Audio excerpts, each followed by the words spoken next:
وقضى ربك ألا تعبدوا إلا إياه وبالوالدين إحسانا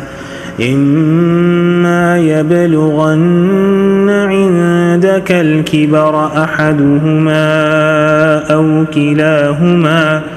أو كلاهما فلا تقل لهما أف ولا تنهرهما وقل لهما قولا كريما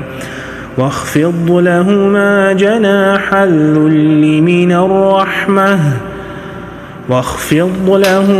جناح الذل من الرحمة وقل رب ارحمهما كما ربياني صغيرا.